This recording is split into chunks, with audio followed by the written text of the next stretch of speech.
coming out of Eastern Oregon, damn near Idaho. You're listening to the Double Talkin' with Dog Bite Hair Show.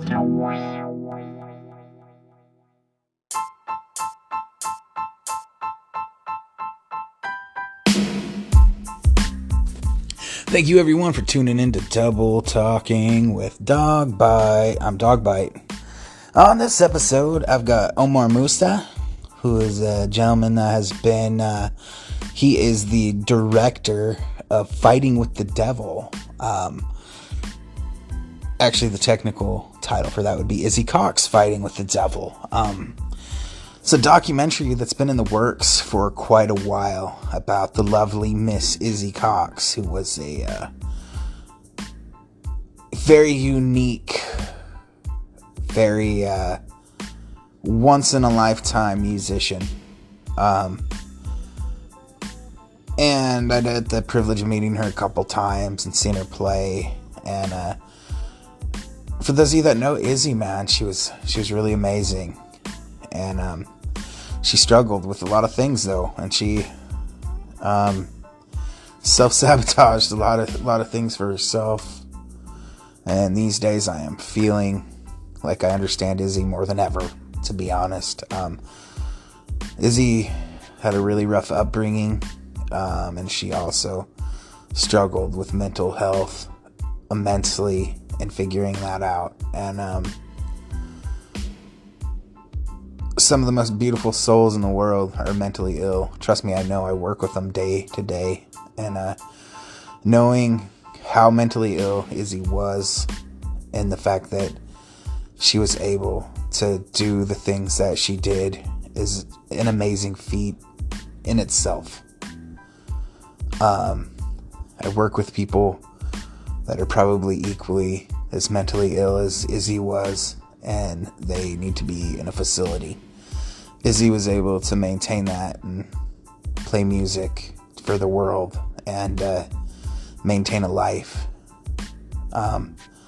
I do believe there were times where she was institutionalized, but she'd always come back around to being able to do things for herself.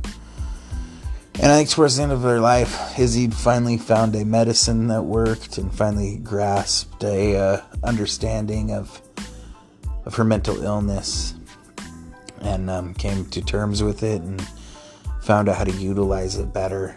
And sadly, she got cancer and she passed away right as she started to figure this out. So I'm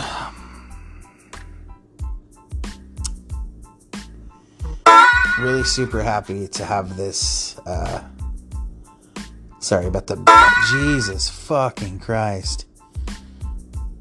So I'm actually super stoked to have been able to do this interview, because I've really been stoked about this documentary and looking forward to it. So to be able to meet the man and the mastermind, one of the many people behind it, kind of the guy that's the ringleader of it all, Omar, was really great. So I hope you guys all enjoy this interview. We're going to lead in with a song. This is a live track I found on YouTube that I really struck me to the core. It's called Thorazine.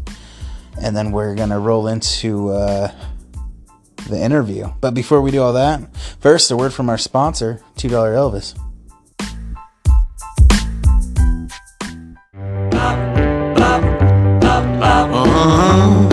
Howdy. My name is $2 Elvis. I'm the owner-operator of King of the Road VIP Chauffeur Service. That's the tour guide service where you take a tour national with me, the King. Well, look out now, I'm cruising around town. You wanna see the city, I'll take you around. Hop on in my baby blue sedan, but don't get jealous of my hundreds of fans. I'll show you the sights and all the bright lights. You say, Elvis, take the wheel. Elvis, take the wheel. Elvis, $2 Elvis, take the wheel. All you gotta do, baby, is go to www.2elvis.com. Select your date, put down that deposit, and you got a date with me, the King. Elvis, $2 Elvis, take the wheel. when I ran away to the racetrack, thoroughbred racehorsing. Does anybody like that sport? I used to work at the backstretch from the ages of 11 till I was 16. And I was going to be the world's youngest horse trainer until they found out I was only 16 years old. I'd lived there for 4 years. But this is a song that took me a really long time to finish writing. Because for a really long time I was really embarrassed that I, went to the nut house, but I realized that a lot of people have gone there and are worried or scared to talk about it. Well, drinks later.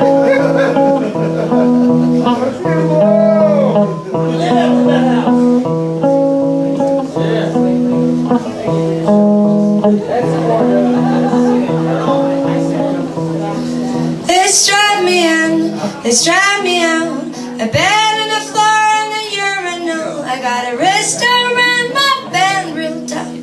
The goddamn thing don't even fit. I can't talk and I can't walk. I got a Thorazine shuffle and that's a lot. If you find yourself on number 9 ward, say hi to Boris. He thinks he's a horse.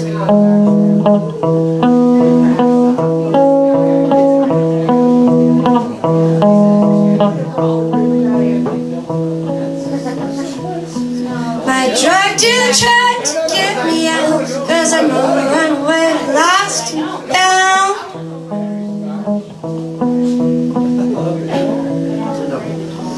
My eyes are blurred, and I really wanna go. I gotta pack my bags, I'm gonna go.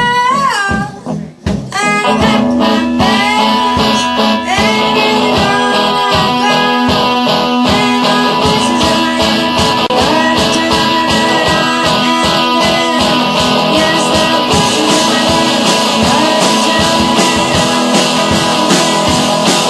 the voices in my head gotta turn it on again. Yes, the voices in my head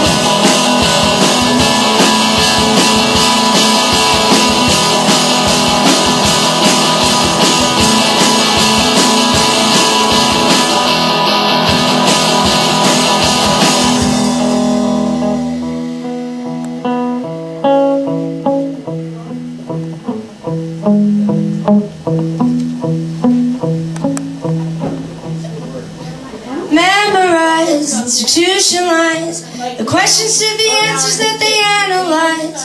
The red pills make you feel just fine. The blue ones never make you feel so mindful. Oh, try to figure it out. You're never ever gonna be that way, and that's just fine, and that's okay. The doctor says that I'm not well. Oh well, oh well, oh well. Red pills, they make me fall asleep, and the blue ones make me wanna cup tea.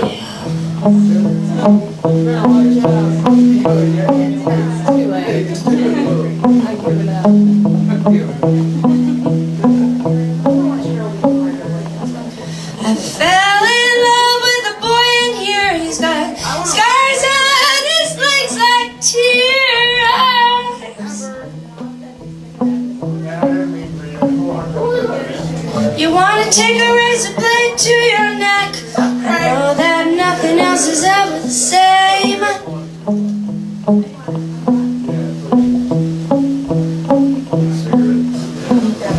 Eyes are blurred, and I really wanna go. Do you know? Do you know?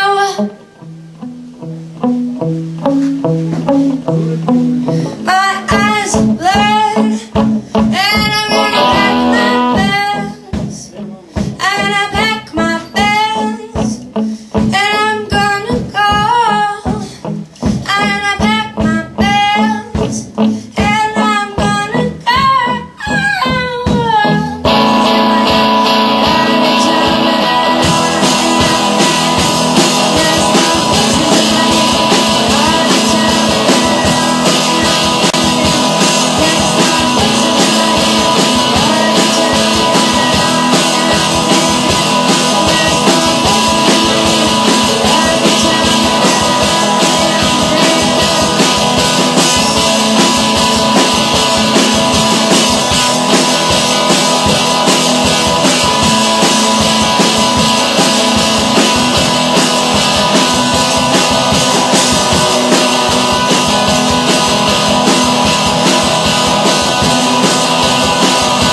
you find yourself on the number 9 one, tell them you just don't know.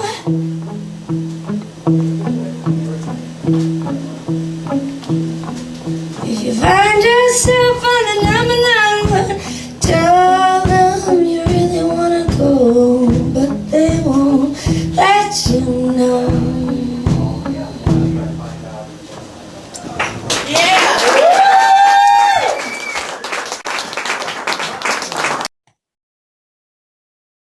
Alrighty, folks. With me on the Zoom, I got Omar Mousa. Omar is responsible for putting out the new Izzy Cox documentary. I know he's been working on that really hard for quite a while, huh? Yeah. It has been a journey since we started. Yeah. When did you start working on it? I started working on this in 2016. Officially, we started working on it in 2016. But prior to that, I met Izzy in 2014. We connected in West Texas at it's like an underground music venue that hosts musicians such as Izzy Cox. And what venue was it? It was the Blue Max, actually. It's like a nice bar between Midland and Odessa, like yeah, I know in the Wild West, you know. Yeah, I know where the Blue Max is. Right, like I used to know who booked it. I can't remember her name. Okay, but yeah, definitely booked it. We connected with Izzy for the first time there, and we used to hang out there. And Gabriel Lopez was one of the people who were regulars, and Erica Berry was the owner, and Izzy was there that night, and we connected and we took our first picture. I still have that picture, and then we connected in social media. Izzy would come back to Austin, and then about like 5-6 months later, I moved back to Austin because I had a gig there and it was done. And there was like 2 years would just go with nothing is happening around the film, but we had like a conversation with Gabe about him being in the road with her and like shooting all these kind of mini DVR tapes, you know, like the magnets, the old school tapes. Yeah. A little Sony camcorder, but yeah, we talked about converting that. I was like, dude, this is a lot of work, and without money, you can't do anything with that. And then everything faded out. We didn't talk about Izzy until Izzy's ended up in the hospital, and like literally the day she walked in the hospital, like just everything was kind of falling apart. Like health wise, she was kind of she was on the edge of that, and like cancer was already had eaten her, you know? Yeah. So Gabe would call me and he was like, hey dude, my dear friend Izzy in the hospital, and would you mind to have the time, take a camera and just go talk to her if you have the time? And I was like, yeah, of course, man, totally. Like that's an opportunity. So I would take a camera and I would walk into the hospital room, and Izzy would start smiling, and she was happy like I was there, and I was happy that we were connected. And I think 2 weeks later we were or 2 months later, we were already ready to have like a contract, and we signed it already that I can produce a documentary on her life. So it was like totally like a crossfade between me walking into the room and saying, hey, actually Gabe called me and said I'm here to shoot some footage. How do you feel? And she was like, I don't want to shoot today, but we can do it another time. And I was like, how about we make a film? You know? That's awesome, man. And what? And then we decided that we're going to make a film, and then we started. Yeah. And the rest is history since then. So the process actually started before she passed then? Yeah, pretty much. So like the process started about like 6 months or like 7-8 months before she passed, you know. But the idea has been flowing there, and I wasn't like it was working in progress. Like the documentary has started a long time ago. Like everybody had met Izzy and like interested in storytelling in general, cinematography. You will find Izzy as an opportunity to capture some footage, to create some content. So like Gabriel Lopez, the moment he knew that he's going to tour with Izzy, he would grab a camera and start recording. And he like the day I met Izzy, he already had shot 75 hours of mini DV tapes with her, you know? Yeah. So there was like a whole lot of content. And then when I started, like there was a lady in Australia. She's a great filmmaker. Her name is Jeannie Ross. So Jeannie Ross is she's a great film director. She makes documentaries, and she's working on a documentary called the Australian Punk Revolution. And it's like a phenomenal story. And she would meet Izzy like in 2009, and she would shoot some footage with her like in Melbourne, Australia. And the moment Jenny knew that, and she saw that on social media that I'm making a film on Izzy, she would send me everything too. So like I have like some sort of a chronological timeline, you know, to kind of cover a good part of her life. And then from Austin, like there's so many people in Austin who has shot with Izzy and like just sent me so much stuff. And yeah, and then I kind of interviewed everybody who was involved in Izzy's journey throughout the past 15 or 20 years since she moved to Austin, you know. So yeah, it's it's kind of some sort of a documentary work, you know, like you're doing a documentary, you're collecting small pieces and images from here and there, and you kind of piece it together and try to make it make sense, you know, and hopefully people enjoy it. But I mean, I'm still surprised by the feedback and the support that I'm getting for this film, because I mean, it's not easy to pop up. It's not easy like to make a piece of content that will kind of like make people like make 250 people to show up on a screening, you know. So this is kind of this is fun. Yeah, it's exciting, and I really appreciate the community in Austin and everybody supporting, such as yourself too, reaching out. And yeah, well, and I know she was a big staple in the underground Austin scene. You know, if somebody was touring through and needed a local artist, they would call Izzy, or the club would call Izzy. And then, you know, and then she started doing her own thing where she was touring in her little PT Cruiser for a while too. Yeah. And I only met her a few times, but she was definitely, I've known more people that were truly just super affected by her in positive ways and kind of negative ways too. But you know, we're humans, we all get our own demons. Well, and she had, what it's called, what, Fighting with the Devil is the name of the documentary. Fighting the Devil. There could not be a better title for an Izzy Cox film. I know that much. And I work in mental health. And as I've started diving into the mental health world, the more thinking about Izzy's past I really started to understand it more. You know, she was very, very sick mentally. And the sad part about it is about the time she figured out how to make herself better, that's when the cancer hit her, you know. And it's sad. And I know a bit about her past, and I'm not sure what's going on with how far you go into her childhood and stuff too. But, you know, I know that was not a good time in her life. So she was the way she was for a reason, you know, and she had a very hard upbringing. And I really, really am super glad that somebody grabbed a project like this to do this, because the one thing that's always bummed me out about Izzy is that I felt like she was in a position finally where she could have done much more, you know, because she'd finally figured out what was making her, how to kind of make herself not her own worst enemy anymore.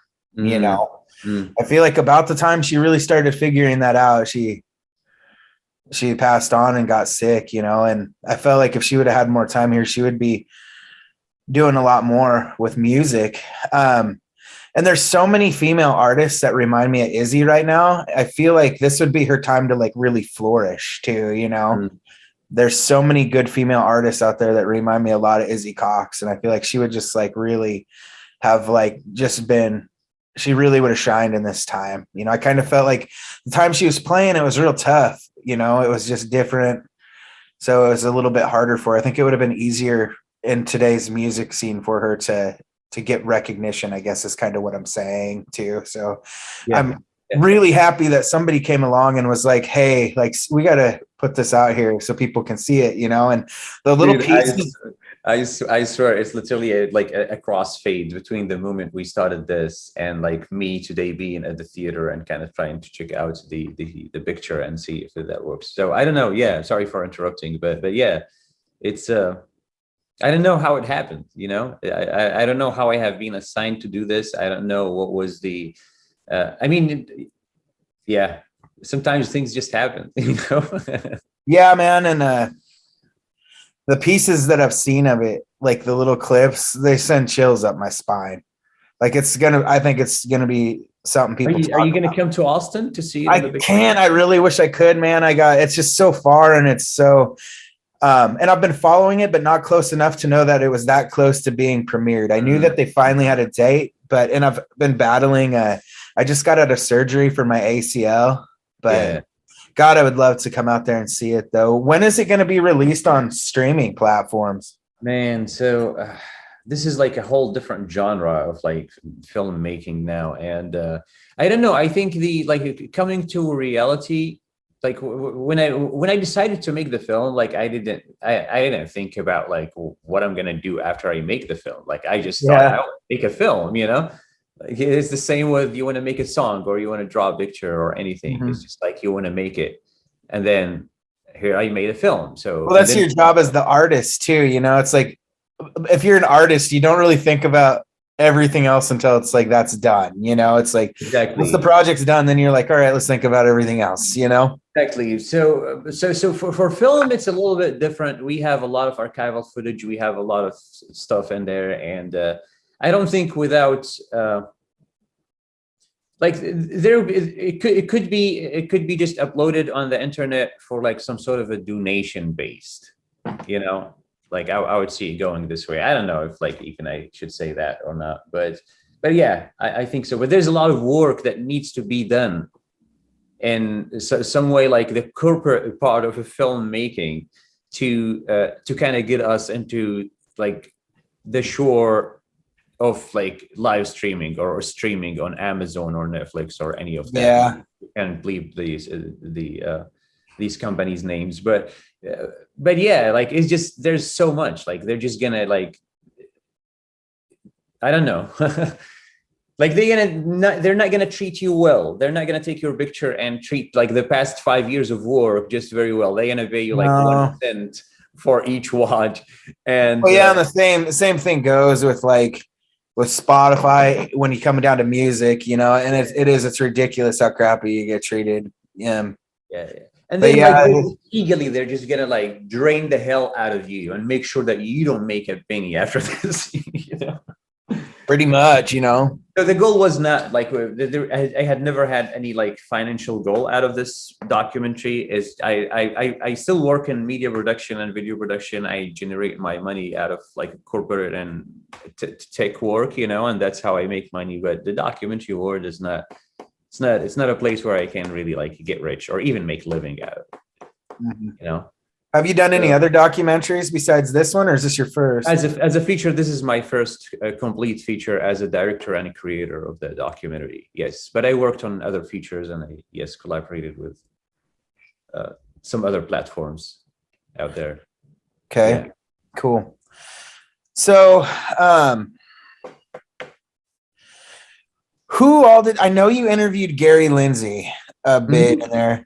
Who else talked on there? I believe. I mean, there's so many. If I need to be fair, like I have to kind of pull the credit and kind of name people. But here, we would start from the beginning. So Gabriel Lubitz, we have Gary Lindsay, we have a guy named Grant who already died early pandemic. Gee. Didn't take it. Yeah, like that guy has just died. He's the drummer. Of like the Izzy Cox and the band and the Ghost. Really? He was the drummer. Yeah, he was the drummer of Izzy Cox and the Ghost. So yeah, he was like a little tired, like when Izzy was around, and he ended up in the hospital for a very long period of time. So he was one of the people that I interviewed like over the time of 3 years, and he completely looks different too, and all that, you know. And he died before he was able to see it. So we have the bass guitarist from Izzy Cox and the Ghost. His name is Beat, and I have no idea where's Beat. Please, Beat, if you're hearing this, let me know where you at. We have your tickets, and you should come to the show to see yourself. You look beautiful. Who do we have? We have Kevin Curtin. He's a writer from the Austin Chronicle. And we have Ginny Rose, the director from Australia. And who do we have? Oh my God, and so many. Like, I don't know. We have Nathan Olivares. He's a great musician and producer here in Austin. Who else do we have? And Did you so guys many. get Hank 3 to talk about her touring with him? We couldn't find Hank 3. We tried to reach him out in all ways, but they said he is kind of like living in the ranch by himself, like not kind of. Yeah. Oh, Gary was there anyways for everything. And Gary, Yeah. God, he's so much fun to talk to. I bet like he added so much. And Gary is, oh my God, he's gonna be on the stage with me, Gary. I hope so. Yeah, God, that's he's gonna great. be on the stage with me. Like, this guy is just is amazing. He's an amazing character. Yeah, I fucking love Gary, man. That's how I knew about it, but I didn't know too much about it. And I actually interviewed Gary a year ago, almost to the date a year ago, and he was talking about working with you on it, and you and Gabe. And I hit up Gabe, and Gabe sent me to you so I could interview you. So that's how so even Gary was my I would say a narrative and a timeline consultant. Like, I would consult Gary on the timeline of the story and all that, and so I would give him a lot of credit for that. He was amazing on it. Okay. In association with we have a great film critic in Austin. His name is Philip Fagan, and he was supportive on that matter too. Like, as a timeline wise and kind of like story structures and how to go up and down and all that, So these people helped a lot. Yeah. To kind of put it together. Yeah. I used to have an Izzy Cox CD that was like homemade art. It was really cool. I lost it in one of my moves, but I got that when I used to sell merch for a guy named Bob Wayne, and we played at the Beerland down there with Izzy. That was the first time I saw Izzy. Bob Caldwell? Bob Wayne. Oh, Bob Wayne. Okay. Yeah. Okay. Yeah, Bob Wayne. And then there's another band too. And then we played with her another time there too. And then I ran into her at a couple other places. And all right. So anyways, we'll try to punch in somewhere on this, but yeah. So anyways, I'm trying to think. We've covered who you talked to, who you interviewed. So does it touch in her childhood a lot of that stuff too as well? It does actually. So I mean, the idea of the documentary, witnessing someone from like their day one to the moment they died, this is like a perfect representation of any of us, that life timeline, right? Okay. But like in a little fast forward. All right. Okay. So she was a great representation of like, being a child, being a teenager, being an adult, and then boom, getting cancer or getting hit by a car or getting whatever exists out there that's gonna kill you, like in a except it's a little different, so but she was special, man. There was something special about Izzy. Like I said, I'm really glad that somebody grabbed the reins and did it. And I'm grateful Gabe took all that footage and everybody came together to help you get it down too, man. And absolutely. Everybody was down to help. And I don't know. I'll never be able to finish it by myself. It's that's how it goes. You need some help, Yeah. Help. And but really the timeline of making the documentary is just perfectly working, Yeah. I really hope you find some way to release it to the masses where it makes you at least some money back so you can work on other projects or, do what you need to do. Cause like you said, I know how hard it is to try to make money off of streaming anything these days, It's like zero.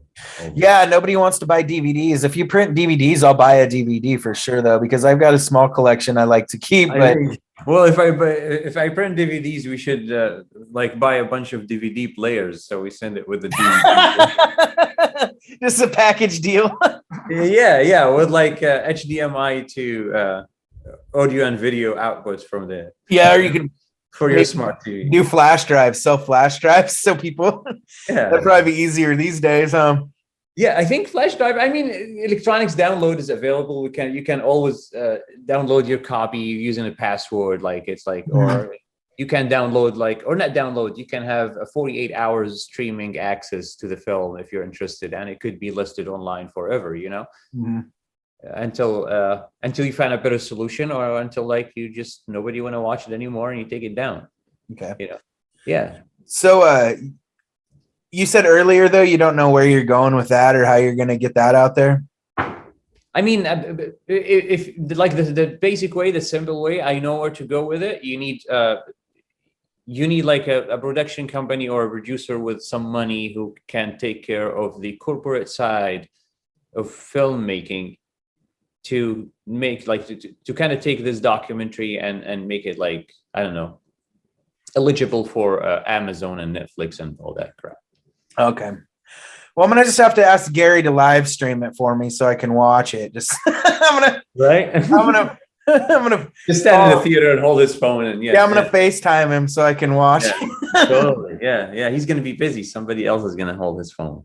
So that's gonna be the only option to see it for now, huh? Is up there. Yeah. No, definitely. I will find a solution like as soon as possible, like right after the screening. I'm sure there will be somehow where we can, as I mentioned, you can have like a 48 hours access to watch it.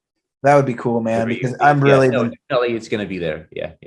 I've been so excited to see this since I heard it was happening. And then the second I saw the first little commercial snippet thing for it, I was like, I think you're the right man for the job, man. I'm like, thank you so much.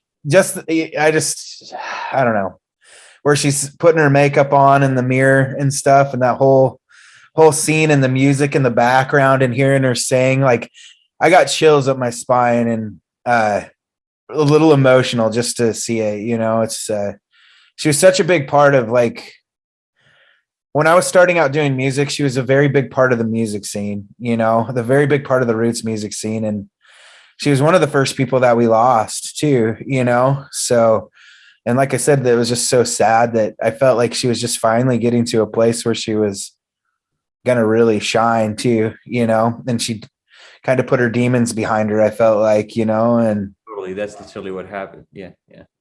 Did you talk to Johnny Pabst at all? No.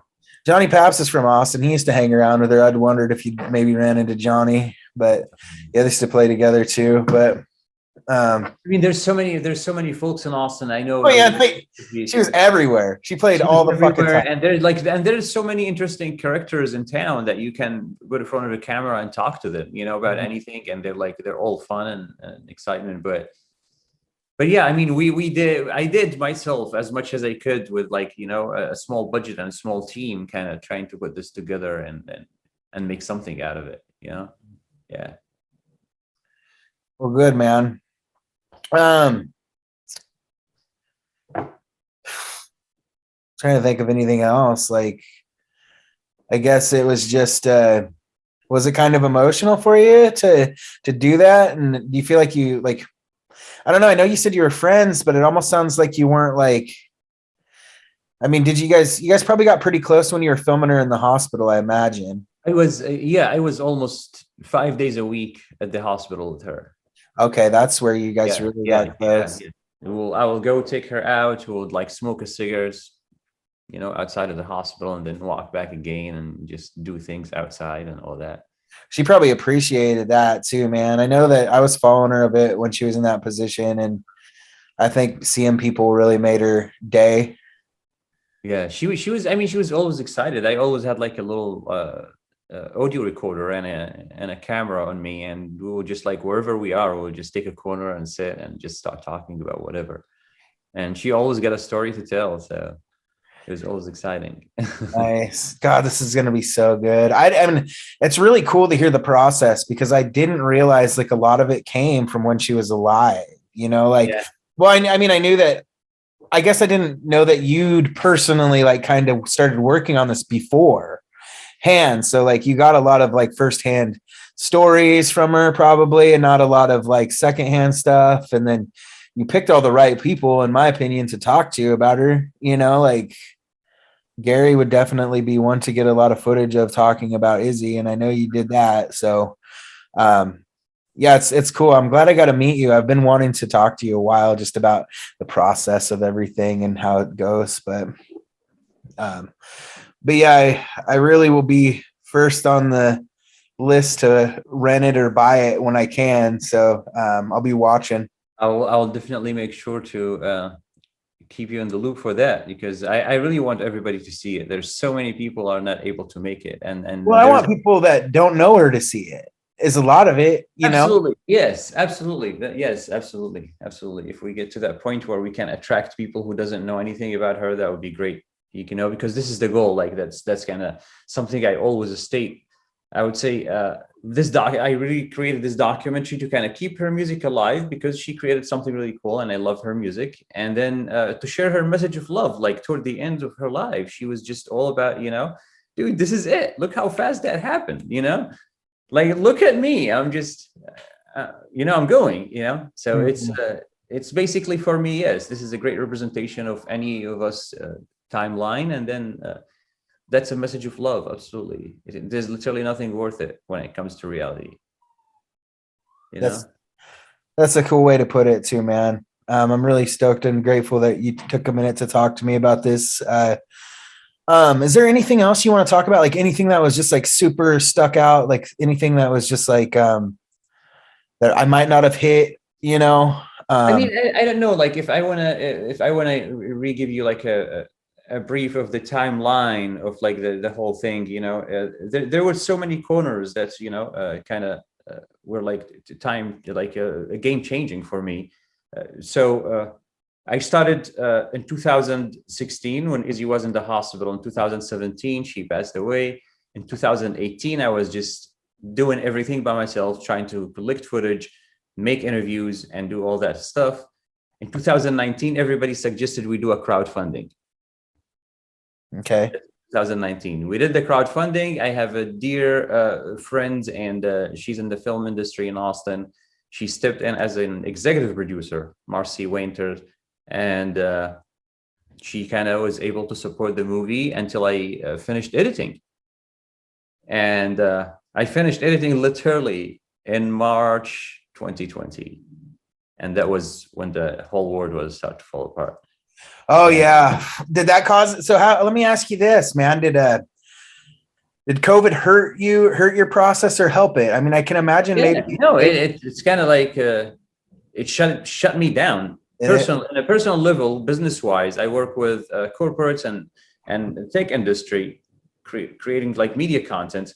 The whole thing was shut down. Like every single project we had, going from full capacity, me and my team, to zero. We had nothing. Now I finished the documentary, but there's like no theater. There's nothing. Like there's, yeah. What am I gonna do? Who cares now? You know.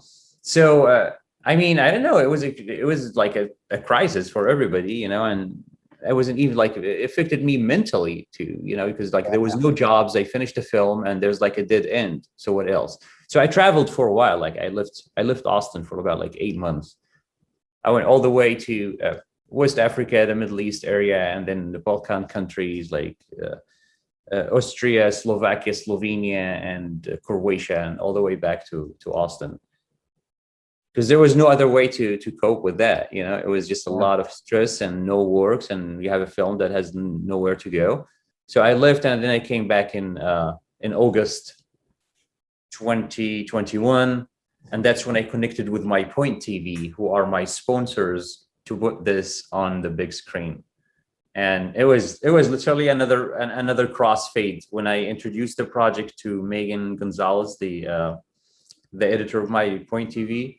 Mm-hmm. And she was like literally just working on the project. Like I can't even think of the moment that I told her, and then the project is happening already. The moment she saw the trailer, she was just like, okay, I think this is the project that I want to work on. You have a screening. It was meant to be, man. Exactly. So this is like kind of like this is the brief timeline. This is the brief sequence of kind of making this film. And I really appreciate the support that I got from Gabe, you know, and creating the second connection between me and Izzy and getting me to the hospital. Everything happened for a reason. Like something is gonna happen, so someone is just gonna do something, you know. That's how it works. And some higher power put this in your lap. Exactly. And there's like, you know, there's like an infinite number of probabilities that could happen at any given moment, and you know, and you never know what's gonna happen after this conversation. But yeah, so that's how it goes, man. I got the help, and we made it happen. Well, good, man. So how did the GoFundMe go? Did it work out pretty well for you? Did you get enough to make it happen, or did you Yeah, I follow mean, the book? I got enough. I got it. I don't want to like. I think I wasn't getting my hourly rate as I supposed to get as an editor for Mhm. myself. So I was just working with whatever, like the budget that I received. I think we collected about $21,000. Really? Yeah, Cool. That's not yeah, too bad. Like you said, that's definitely not your hourly rate, but that's kind of what happened once you take on your own projects, exactly. So it's my own work. Like I'm Mhm. doing this for myself. I'm doing this for the love of the project and all of that. But so the 21,000, it was pretty much Marcy Winters, my executive producer. She paid $15,000 out of the 21. Oh, really? Yeah, and then the rest the rest was just a donation from people who loved Izzy and people in the music community and family and friends. Cool. Yeah. That's the grassroots, man, and I have a feeling it's gonna benefit you in some way. I think your hard work is gonna pay off. I believe it. Like I said, I think this is all meant to be, and just seeing the little clip that I saw, like it, when something's special, I don't know. I do by how if I get chills up my spine or like my hair stands up, I know something's going to be real special. Like I've been really stoked about this documentary for a long time and I'm really pulling for you. Like I don't know if it'll break through and make you a bunch of money somehow to help you like get up there, or if it'll like maybe some like the right person will see it and you'll get like more jobs from it or something. But Yeah. I'm sure I have a No, feeling the universe is gonna pay back. That's yeah, how it's gonna take. I think it's gonna take care of you because absolutely. Thank you so much. I really appreciate the support, man. Thank you. And hearing that about even the trailer that you watched, I know the story has a lot to tell, and I can't wait to put it out there for everybody. Now, see, like this is that's how it works. I'm a visionary myself, and I always think about the future. So I was always thinking about I just want to get this in a big screen. And this is the first time I'm talking because like you kind of encouraged the idea that this film is gonna find a home afterward. I think you tackled that in my brain, and I just said it. I said, okay, well, I just want to get it out for everybody now. It's not only about the screening. So yeah, something's gonna happen. Something's gonna happen. Absolutely. well, I ran an independent record label for just like a hot minute, and I was talking to Gabe, and I was like, I'll put it out on DVD, but so I know like somebody's gonna come along something's gonna come along and it's gonna find a place. It's gotta. Yeah, absolutely. Well, thank you for. I mean, you're putting it out there, and it's about manifestation, and it's just what you put out there is just gonna. That's lovely to hear. Yeah, I like that. Well, yeah, and like I said, I think and I just want to thank you for like helping do her justice, and there's a lot of people out there, man, a lot of musicians that I know personally that has such great stories that I feel deserve the same respect too. And I'm just so happy to see one finally get their due, and that's what I mean. She's a representation. She's a role model for everybody. It's not necessarily like you're focusing on one person's story, but I mean behind the scenes, well, the others probably we're all go through this. We Yeah. all go through this. Probably and so sometimes in a way higher level than Izzy's herself. Yeah, I don't know, man. Izzy's was pretty high, man. Yeah.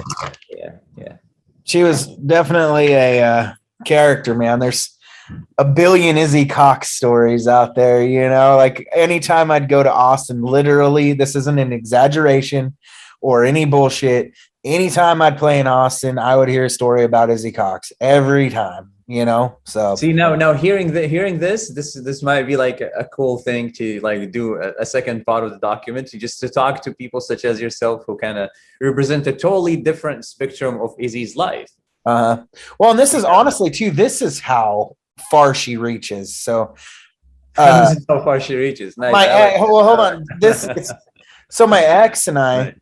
When we hooked up, she'd been from Texas and she was like, but she was from like the Fort Worth area, but she like was like, oh, my old roommate lived with Izzy Cox for a while. And like, she was like, yeah, I guess she used to like just sit naked in the living room and color pictures. Like she would color. I was like, hell yeah. I was like, that sounds like something fucking Izzy would do. Cause at this point I knew her. I was like, that's gotta be fucking true. Like, there's no way that's not true, which is great. Fuck it, man. You know, that's fucking beautiful in my opinion. You know, Yeah, more of us, exactly. Like more of what us else? I mean, color naked. like You know, you're just gonna die anyway. So you just if you feel like painting naked, why not?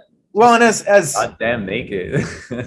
as fucking and as weird, like I don't know, I don't want this to sound too negative, but I mean, I think Izzy's in some sense new, so that's probably why she was coloring naked. Like you said, fuck it, we're all gonna die anyways. I'm going out soon.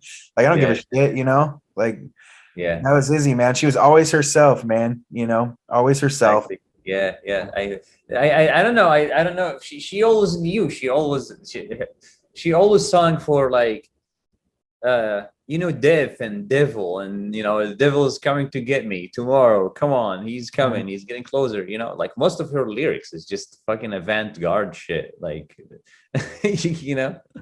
Yeah, man. Have you ever, dude? There's this new gal around her.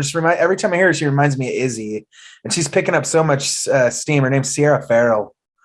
But Sierra Farrell, if you haven't heard her, you should listen to her because she sounds a lot like Izzy. Izzy. Link, please. Yeah, send me a link. I'll check. I will, man. And Gabe didn't know who she was either. Gabe said that he'd heard of her, but I want to know if I'm going crazy or if everybody else can hear it too. It's a little more. Send me the link. I'll check it out right now. Okay, it's a little more polished than Izzy was because she's got better producers behind her and stuff. Which actually, for me, honestly, that kind of takes away a little bit because that's kind of like takes away some of the beauty. Well, it's kind of like Izzy Cox light. It's like not like. I don't know. Izzy had more of a punk vibe. She's a little more polished, I guess, but she's got that voice. She's got a voice that's real similar. And she likes that kind of ragtime music too. But she's picking up a lot of steam. And that's why I'm like, I really feel like Izzy would just shine in this day. I think I've said that a bunch, but that's what makes me so sad a lot of the times is like, I just feel like she missed her. She's missing out, and the world's missing out on her. So that's why I'm like so excited about this film, Exactly. That's why we made it. We're going to keep her legacy, and we're going to, through this screening and putting it out there, we're honoring Izzy and her music and her journey and the mental illness and the music scene and out of the music scene. And we're honoring ourselves, because we're part of this culture and this community. And we go through the same kind of pain, from time to time. Yep. Check this out. I'm gonna listen to this actually. Oh yeah, I was wondering what was. Yeah, I want to know what you think of it. Let me tell you hear her. Picked a good song too. Can you hear my sound? Yeah, it's all right.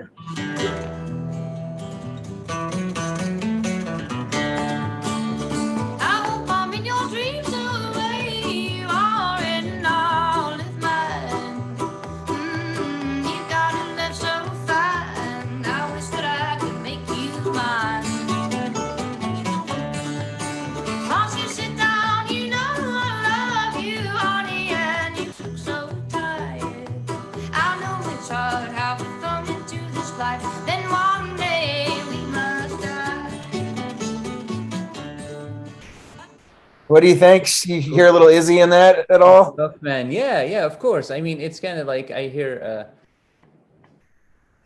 I hear the honky tonk in there, It's a lot of the voice for me, man, too. Voice, her voice too. Yeah. Well, I think Izzy is like this voice. I would say this is like more a little sharper. Yeah, that's kind of what I was getting at. Yeah, this is like we're high. Like this is like high frequency and high pitch, and it's just a little more polished. A little polished. Yeah, exactly. That could be the case too. If you find a good sound engineer who can take care of this, absolutely, you can. Well, yeah, and she's probably I don't know. I mean, yeah, maybe not just the engineer too, but just maybe like Izzy probably smoked more cigarettes than her, like Izzy's got that grit in her voice that's just naturally that, absolutely, Absolutely. Yeah. A lot of life. It would affect your sounds, absolutely. Yeah, you should listen to a little more of her because there's more too. I love it. I already subscribed to that channel, so you got you got our new subscriber.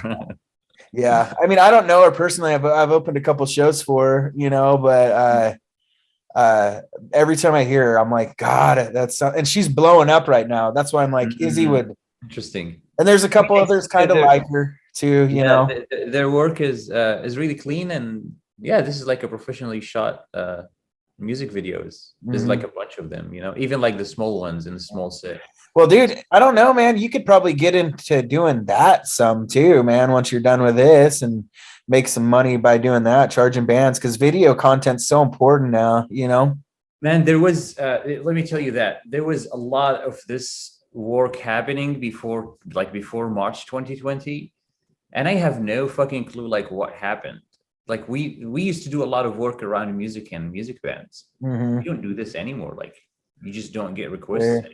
Yeah, man, everything's changed. And that goes with like booking and shows and how they're ran. Exactly. Here's the thing, dude. Like most of the bands already fell apart, Yeah. Seriously, like I mean, people No, are you're breaking right. up and getting divorced. Like you're not gonna hold a band together, especially like crazy people shit. And then like a lot of the music venues they closed during pandemic. Like like the booking manager is not the same. I don't know, like the bar manager is not the same. Even the owner is not the same. Everybody's out of fucking business, and new owners and new teams. And so I don't know. I mean, even in Austin, dude, you walk into a bar and like you at least know one of the bands that's playing throughout the day, because at least there's 5 bands are playing at each bar in Austin. Mm-hmm. And then you would run into like 4 or 5 people that It doesn't happen anymore. Yeah, it's like where people are gone, I have no idea. Yeah, that does kind of seem like that. Like there's new bands that just appeared through COVID. It's yeah. There's so many bands disappeared. Yeah.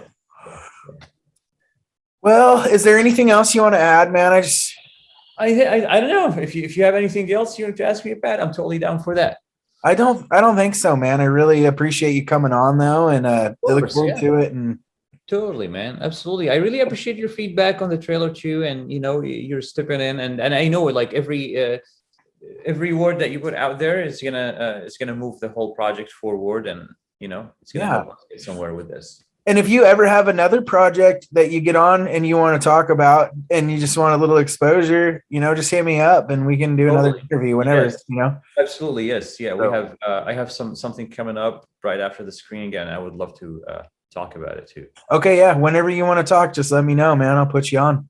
You got it. Thank you so much. Yeah. Thank you, Omar. And it was good to meet you. And thank you for doing what you're doing. I appreciate it as somebody who was an Izzy Cox fan and just a fan of the music scene that she was a part of. And I think that there's a lot of people out there that appreciate you right now. And it's good to put a face out there for them to see, because, I haven't been able to, know, I would know, like, think a lot of people know it's coming, but a lot of people don't know who's behind it, So, no offense to you, but no, that's a good thing, because I mean, if you care about my story, you care about my work, and that's me. That's my representation. Mm-hmm. That's kind of like my that's my word to the world. Yeah, absolutely. This is my work, and I'm so proud of it. And I'm so glad that I had the opportunity to kind of tell this kind of a story that's kind of still attracts people to see. And I still appreciate the support that I have received, and it's going to keep coming, because this project is made for love, with love, and it's just going to keep flourishing, Awesome. Well, on that note, I'm going to end it here, and I'm just okay. Well, actually, before we go, when and where is the screening exactly? Let's tell people that. The screening is in Austin, Texas, at Austin Film Society Cinema. Okay. And it's going to be on April 21st. Coming up. April 21st coming up, 2022. This is going to be North America first premiere ever for this documentary. Okay. And it's going to be for I think the door will be open at 6:00. We have like a bunch of sponsors who are going to show up there to kind of sell raffles and stuff for some sort of a donation to HAM, who is the organization that takes care of the musicians' healthcare in Austin. Okay. Oh, that's awesome. Yeah. So all the money from that, and then we have like Ricardo. He's a great photographer who worked with Izzy, and he decided to print a bunch of a bunch of posters and pictures of Izzy's that he shot with, and he's going to bring all that to the theater, and he's going to sell it, and then all the money will go to HAM too. Oh, that's amazing. Yeah. So if they decide to put any of those online, let me know, because I would like to buy one.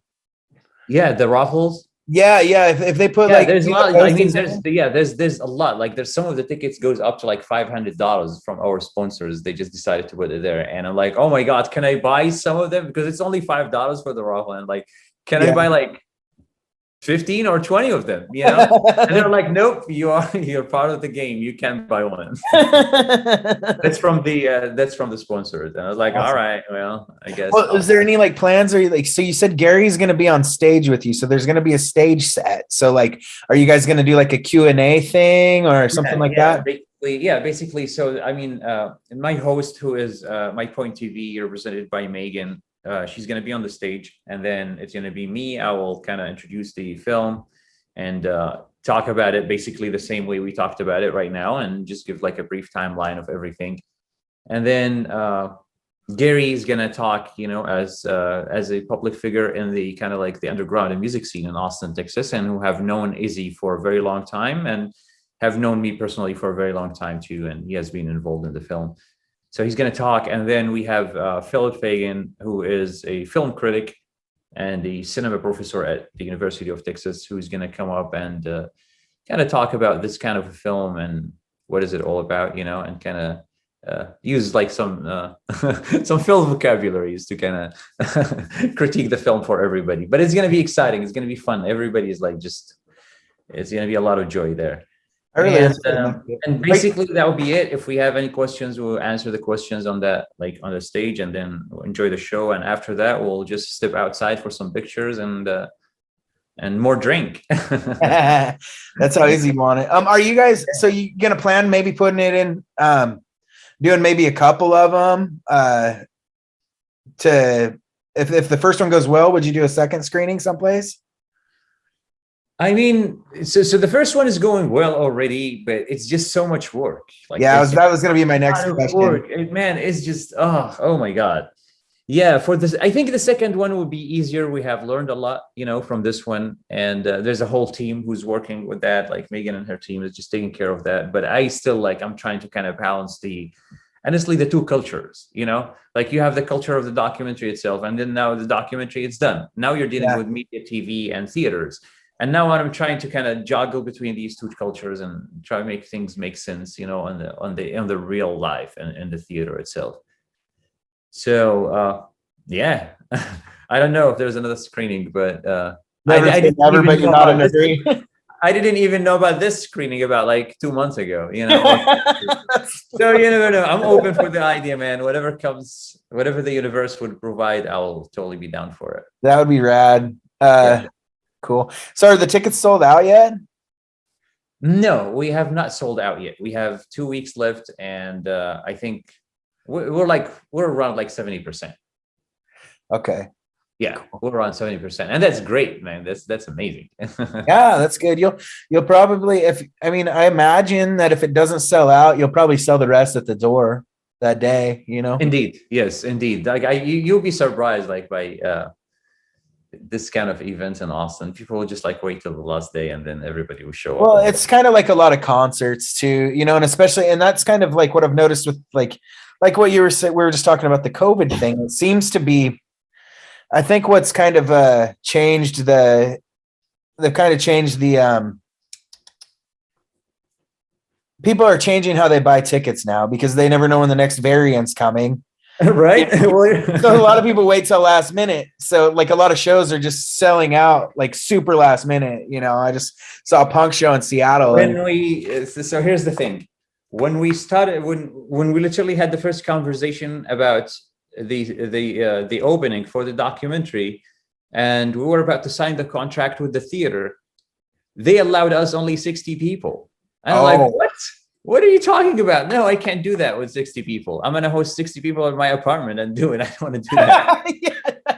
So then down the road, like 3 weeks later, we went from stage 5, I think, into stage 4. And then they moved us into like 106. And then we went down to stage 3 and they said, oh, now you're allowed 160. And now we're on stage 2. Now we're allowed 260 people to show up at the theater. I'm surprised. I thought Texas just didn't care. I figured you guys could have had that. Nobody cared, but I think the people who matter, if they care or not, they care. Yeah. If that makes sense. I don't know. But But yeah, I mean, exactly. You never know what to expect about buying event. It's like, what? It's in a theater. What if we go to stage 4 tomorrow morning and nobody Yeah. can expect that? Duh. You know. So it was the same when we did the contract for like the screening. It was like, what should we sell tickets for stage 1 or stage 2? You know, not stage 1 or 2 in the theater, stage 1 or 2 with COVID, you know? Yeah. Yeah. All right. Well, I think that's all I got, Elmar. Great, bro. I like it. Yeah. Yeah, I appreciate you so much. I'll make sure to snip those little pieces out we did earlier. But I should send them to you to have you edit them. They'd look better. Oh, I mean, if you really don't want to like touch it at all, you could send it to me and I'll like trim it and send it back. No, it's fine. I got it plenty. I just like, I'm not super good at it, you know? Well, here's Like, the thing. It's just like cuts and like Yep. snap them together and that's it. But there's some podcasters that are just beautiful at it. You know, they can cut hours of content and make it sound like it was just one piece, you know? And it's like, and I don't know if it's just inside my head with me listening. I'm like, you can totally tell I just edited that, you know? Like it just, I mean, editing takes time. That's why I don't know. Editing sucks, man. when I don't use a lot of fancy stuff either, you know, like all my editing equipment's on my phone. Like I keep it pretty simple, you know? Totally. I mean, if you can make the cut, that's it. And feel free to export video or audio. It doesn't really matter, whatever you like. Yeah, I'll probably do two because I do one that goes up on Spotify and iTunes, and then I do one on YouTube as well because I feel like people prefer both. So yeah, absolutely. I love the YouTube podcast. It's just gonna show up at somebody's feed whether you like it or not. yeah. Yeah. Yeah. All right, buddy. Well, thanks a lot again. Thanks for letting me change the time around and everything. And I just appreciate thank you so much. I know you have a family situation and I hope your mother feels well too. Yeah, thank you, man. And like I said, I've said it a million times, but thank you for everything you've done and look forward to seeing it, buddy. Thank you so much. I will keep you posted and hopefully we'll have it out very soon. All right. Have a good one, Omar. Thank you, sir. Good night, buddy. Thank you. Bye.